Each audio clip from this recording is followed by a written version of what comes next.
হাজার বছর ধরে মানুষের শারীরিক ও মানসিক স্বাস্থ্যের উন্নতিতে চর্চা হয়ে আসছে যোগাভ্যাস। সেই চর্চার সূত্র ধরেই ভারতীয় উপমহাদেশ থেকে সারা বিশ্বের মানুষের কাছে পৌঁছে গেছে যোগ। এই চর্চাকে আরও প্রসারিত করার লক্ষ্যে ২১ জুন নানা আয়োজনে পালিত হয়ে আসছে বিশ্ব যোগ দিবস। বিস্তারিত জানাচ্ছেন সাদিয়া ন্যান্সি।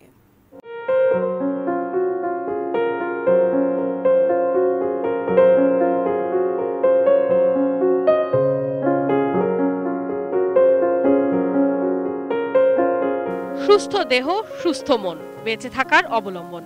এই রক্ষা কবচ রোগ প্রতিরোধ ক্ষমতা, আর তা আরো বাড়িয়ে দিতে শক্তিশালী একটি মাধ্যম যোগা বা যোগব্যায়াম।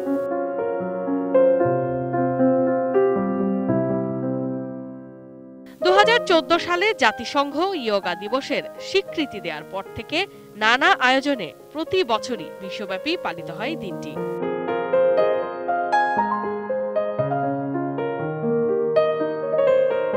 আর এরই ধারাবাহিকতায় বুধবার রাজধানীর মিরপুর ইনডোর স্টেডিয়ামে আন্তর্জাতিক যোগা দিবস উপলক্ষে যোগ অনুশীলন আয়োজন করে ভারতীয় হাই কমিশন।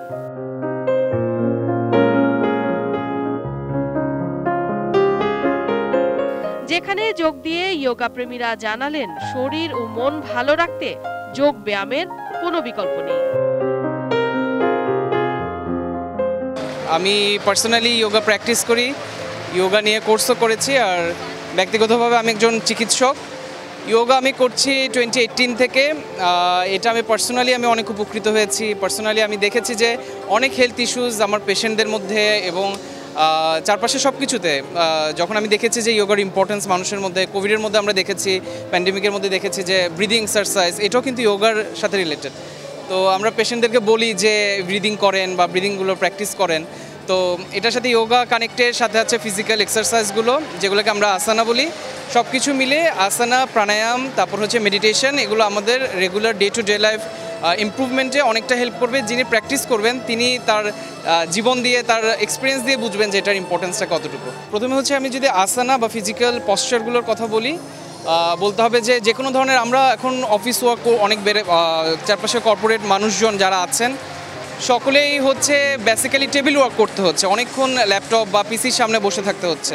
তো তাদের ফার্স্ট কমপ্লেন আমাদের কাছে আমি যখন যোগা টিচার বা হয়ে যখন ডিল করি বা চিকিৎসক হয়ে যখন ডিল করি, তাদের ফার্স্ট কমপ্লেন থাকে যে ব্যাক পেইন, তো বা সার্ভাইকাল পেইন, এই ধরনের পেইনগুলো তারা কমপ্লেন করেন। তো এই ধরনের যে কোনো ধরনের পেইন ইস্যুস, যে কোনো ধরনের ফিজিক্যাল ইস্যুস তারা ওভারকাম করতে পারে থ্রু যোগা বা যোগাসনা। আর সাথে আছে মেডিটেশন, ব্রিদিং, যেগুলো তাদের লাং ইমপ্রুভমেন্ট, তাদের ব্রিদিং ইমপ্রুভমেন্ট, এগুলোতে হেল্প করবে। 21শে জুন আন্তর্জাতিক যোগ দিবস যখন ঘোষিত হয় 2015 সাল থেকে, সেই সময় বিশ্বের প্রায় সমস্ত দেশই এক বাক্যে স্বীকার করে নেয় যে না, আমরা দিনটাকে সেলিব্রেট করব। 21শে জুন হচ্ছে সবচেয়ে বড় দিন এবং এটা সবাই গ্রহণ করছে একটাই কারণে, যতগুলো অল্টারনেটিভ মেডিসিন বা সুস্থ থাকার পন্থা আছে, যোগটাকে বলা হয় সবচেয়ে বেস্ট পন্থা। এবং ওয়ার্ল্ড হেলথ অর্গানাইজেশন থেকে ডাক্তারদেরকেও প্রেসক্রাইব করার জন্য বলা হচ্ছে যে আমরা যোগটাকে অল্টারনেটিভ মেডিসিন হিসেবে দেই। একমাত্র যোগ এমন একটি বিষয় যেটা শারীরিক, মানসিক এবং আধ্যাত্মিকভাবে আমাদেরকে সুস্থ থাকতে সহযোগিতা করে। সেখানে আমরা আসলে সবাই আমরা যোগের পথে যাচ্ছি এবং সারা বিশ্ব সমস্ত জগতের মানুষ যোগটাকে এখন গ্রহণ করছে সুস্থ থাকার জন্য। আসলে আমরা যখন রোগাক্রান্ত হই সবাই আপ্রাণ চেষ্টা করি রোগ মুক্তি হওয়ার জন্য, কিন্তু রোগ প্রতিরোধে পূর্ব পরিকল্পনা গ্রহণ করতে আমাদের খুবই দ্বিধা। আমরা যদি নিয়ম মেনে প্রতিদিন যোগব্যায়াম চর্চা করি তাহলে আমরা রোগমুক্ত থাকতে পারি। এটা শুধু শারীরিকই নয়, আমাদের মানসিক চিন্তার উন্মেষ ঘটায়, আমাদের সাময়িক উত্তেজনাকে প্রশমিত করে, আমাদের মনটাকে স্থির করে, যার কারণে আমরা দৈনন্দিন কাজে আরও মনোযোগী হতে পারি এবং আমাদের কাজগুলো সুন্দরভাবে আরও করতে পারি। তাই আশা করব সকলেই যোগব্যায়ামের চর্চা করবে। যোগাটা মূলত করা হয় ফিটনেস অ্যান্ড মানসিক প্রশান্তির জন্য, কারণ আমাদের এত ব্যস্ততার মাঝে আমাদের মানসিক প্রশান্তিটা খুবই দরকার। তো সেই হিসেবে মানসিক প্রশান্তির জন্য যোগার বিকল্প কিছু নেই। অ্যাকচুয়ালি যোগা হচ্ছে একটা healthy lifestyle. This is not only exercise, এটা হচ্ছে একটা আপনার physical relief, mind relief, totally আমি বলবো যে যোগা হেলদি লাইফস্টাইলের জন্য খুবই জরুরি। আমি নিজেই শিখছিলাম একটা সময়, প্যারালাইজড হয়ে গিয়েছিলাম। ওখান থেকে যোগার মাধ্যমে একটু একটু করে আজকে আমি যোগার টিচার হিসেবে কাজ করছি। তা আমার মনে হয় যে এভরিবডি ওষুধের উপর নির্ভর না করে বরং ইয়োগাটা করে ন্যাচারালি ভালো থাকা যায় এবং সেটাই করা উচিত।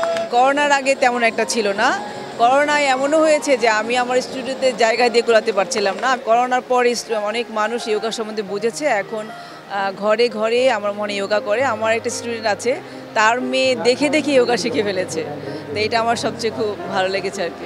আমাদের শারীরিক সুস্থতা এবং মানসিক এবং আত্মিক যে শান্তি, এটার জন্য ইয়োগার কোনো বিকল্প হতে পারে না। বর্তমান সময়ে আমরা এত ব্যস্ততা সমস্ত কিছু মিলে যে আমাদের যে মানসিক প্রশান্তির জন্য ইয়োগাটা খুবই জরুরি। আসুন আমরা সকলে মিলে ইয়োগা চর্চা করি এবং সুস্থ এবং সুন্দর জীবন উপভোগ করি। আমি ইন্দিরা গান্ধী কালচারাল সেন্টারের একজন ছাত্র। আমি দীর্ঘ 7 বছর যাবৎ ইয়োগা করছি এবং আমি দেখছি যে এটা দিনে দিনে বাড়ছে। আমরা যখন শুরু করেছিলাম তখন সংখ্যা যাচ্ছিল দিনে দিনে, এবং মানুষের ব্যাপক আগ্রহ ইয়োগার প্রতি, এবং সবাই বুঝতে পারছে যে ইয়োগা আসলে ডেইলি লাইফের জন্য খুবই প্রয়োজন। সুস্থ ও সুন্দর জীবনের প্রত্যাশায় প্রয়োজন নিয়মিত ইয়োগা চর্চা। তাই দিনটি উদযাপনে শামিল হন নানা অঙ্গনের তারকারাও।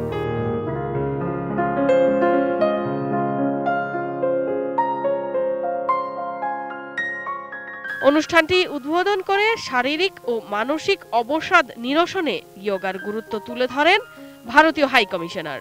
We are very happy to organize the International Day of Yoga this year in Dhaka.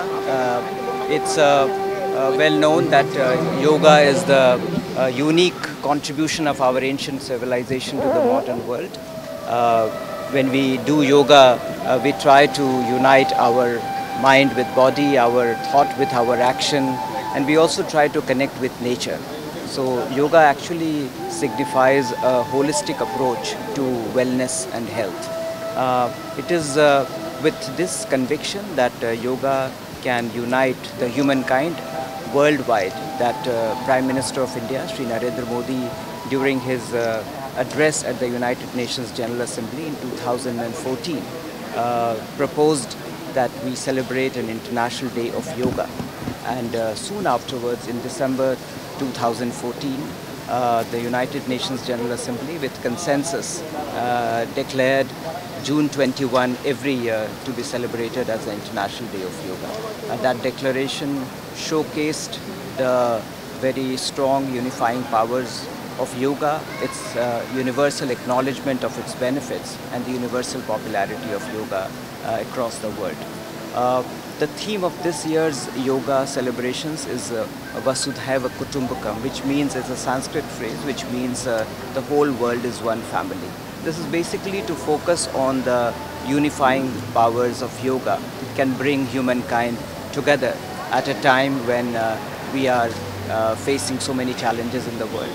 Vasudhaiva Kutumbakam means the whole world is one family. This is also the theme of India's G20 presidency this year. We are very happy that yoga is becoming increasingly popular across the world, including in Bangladesh.